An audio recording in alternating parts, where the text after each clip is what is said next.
À la tribune des Nations Unies, il y a ceux qui sont clairement contre l'invasion de l'Ukraine.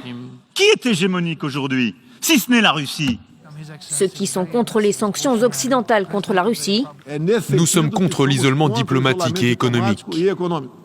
Et ceux qui préfèrent s'abstenir. Nous appelons à la désescalade. Jamais l'ordre mondial n'a paru aussi fracturé sur un sujet. Un fossé entre l'Ouest et le reste du monde que l'Occident tente à tout prix d'amenuiser.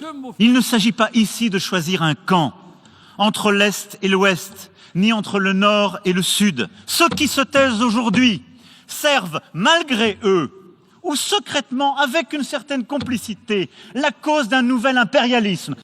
Le président français pointe ici les 35 pays qui, le 2 mars dernier, se sont abstenus de voter pour la fin immédiate du recours à la force par la Russie contre l'Ukraine. Sur les 35 États, 17 étaient africains. Alors, face à la pression de choisir son camp, l'Afrique souhaite d'abord pouvoir peser un peu plus dans l'ordre mondial.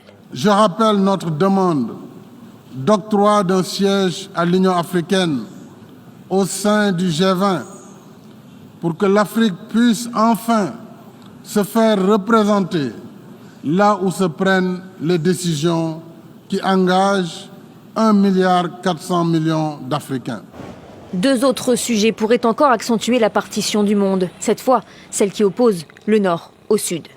La lutte contre le réchauffement climatique et le partage des richesses. Nous risquons de nous retrouver avec un G-rien. Pas de coopération, pas de dialogue, pas de résolution collective des problèmes. Nous sommes dans une situation difficile avec un hiver de grogne mondial à l'horizon. La crise du pouvoir d'achat se déchaîne, la confiance s'effrite, les inégalités explosent, notre planète brûle. Les gens souffrent et les plus vulnérables sont les plus affectés. Pour répondre à la fracture mondiale, l'ONU tente donc de ressouder. D'autant qu'à la tribune, pas d'opposition franche.